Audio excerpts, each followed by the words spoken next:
In the heart of Willow Creek, a sleepy coastal town where the ocean whispered secrets and the cliffs glowed amber at dusk, lived Lila Moreno, a 22-year-old with eyes like storm clouds and hands that could weave magic from metal and stone. To outsiders, Lila was just the quiet girl who worked at the local diner, serving coffee with a shy smile. But to those who knew her story, she was a phoenix, rising from the ashes of a family that had once shone bright and then crumbled under the weight of betrayal and loss.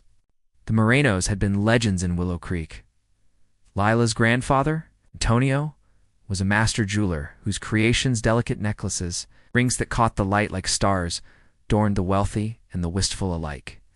His shop, Moreno's Gems, was the town's pride, its windows sparkling with treasures that told stories of love, adventure, and dreams. Antonio's daughter, Rosalilla's mother, inherited his gift, her designs blending bold colors with intricate patterns inspired by the sea. The Morenos weren't just artisans, they were storytellers, crafting jewelry that felt alive. But legends have a way of falling. When Lila was 12, a scandal tore through the family like a wildfire. Rosa's husband, Mateo, was caught selling counterfeit gems, passing off glass as diamonds to desperate clients. The betrayal wasn't just financial, it was personal. Mateo had been Antonio's apprentice, trusted like a son. When the truth came out, the town turned on the Morenos. Customers demanded refunds, the shop's reputation shattered, and Antonio, heartbroken, closed the doors he'd opened decades ago. The stress took its toll. He passed away a year later, leaving Rosa and Lila to face the whispers and glares alone. Rosa tried to rebuild. She took odd jobs cleaning houses, sewing dresses, but the weight of shame and grief was too much. She grew distant, her once vibrant spirit fading like a sunset. By the time Lila was 16, Rosa was gone, lost to a quiet battle with illness no doctor could fully explain. Lila was left with a crumbling house, a box of her family's unsold jewelry, and a heart full of questions. Why had her father betrayed them? Why hadn't her mother fought harder? And why did the world feel so heavy when she was barely old enough to carry it? Lila moved in with her Aunt Clara, a no-nonsense woman who ran the diner and believed in hard work over dreams. Life's not about sparkle, Lila, Clara would say, flipping pancakes. It's about showing up. Lila nodded, but deep down she disagreed. She'd sneak into her room at night, open the box of her family's jewelry, and run her fingers over the pieces, her grandfather's sapphire pendants, her mother's coral earrings. Each one felt like a memory, a piece of the Moreno legacy that refused to die. One evening, after a long shift at the diner, Lila found an old sketchbook tucked inside the jewelry box. It was her mother's, filled with designs for pieces never made, a bracelet shaped like waves, a ring with a tiny anchor charm, a necklace that mimicked the curve of a seashell. At the back was a note in Rosa's looping handwriting. Lila, make something that tells your story. The world needs your light. Tears stung Lila's eyes. She hadn't touched a jeweler's torch since she was a kid watching her mother work. But that note felt like a call, a spark in the ashes of her family's downfall. Lila started small. She saved her tips from the diner, bought a second-hand jeweler's kit, and set up a workbench in Clara's garage. Her first attempts were clumsy bent wires, uneven beads, but she kept going, teaching herself late into the night.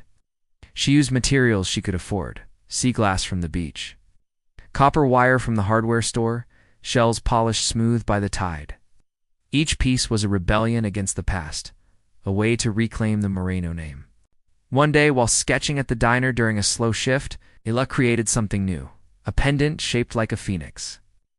Its wings made of fiery orange sea glass, its body a twist of copper wire. She called it Rising. When Clara saw it, her usual stern expression softened. "That's something special, Lila," she said. "You should show it to someone."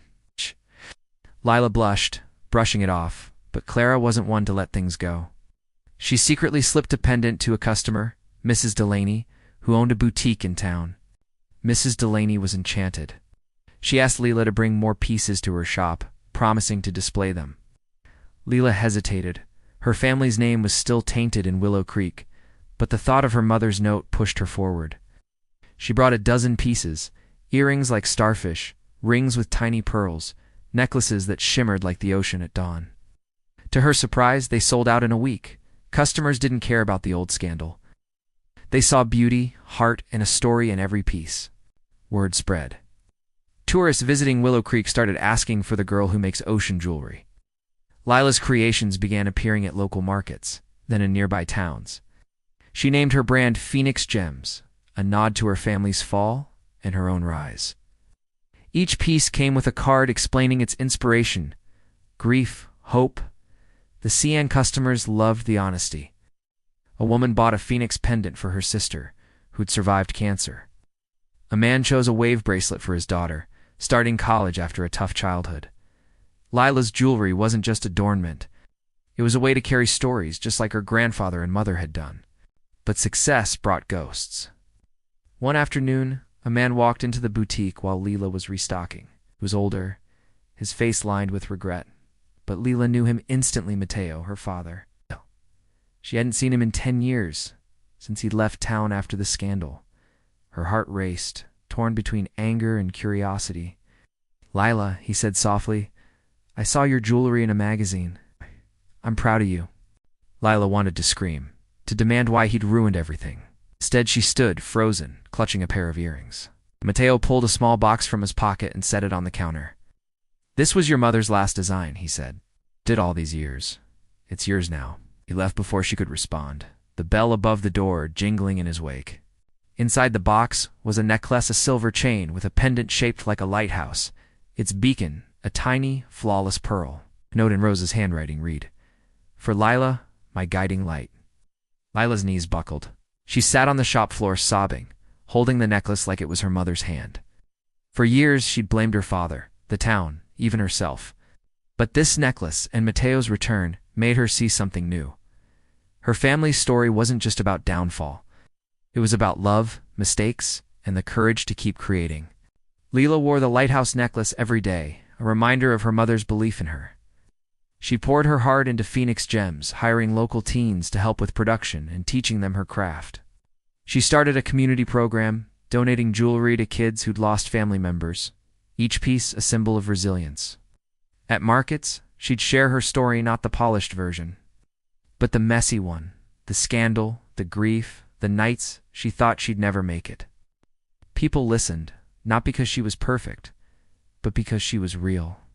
By the time Lila was 25, Phoenix Gems was more than a business. It was a movement. Her designs were sold online, featured in magazines, and worn by people across the country. Willow Creek, once a place of shame, became a destination for those seeking her shop, a small space where Marino's gems had once stood. Now reborn with a sign that read Phoenix Gems, stories in every sparkle. Tourists would stop Lila on the street, thanking her for pieces that helped them through their own dark times.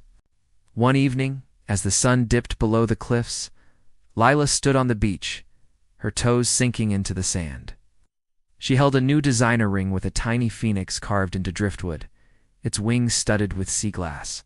She thought of her grandfather's steady hands, her mother's bold designs, even her father's flawed heart. The Morenos were no longer a fallen family. They were a legend, reborn through Lila's courage to rise from the ashes. Thanks for watching.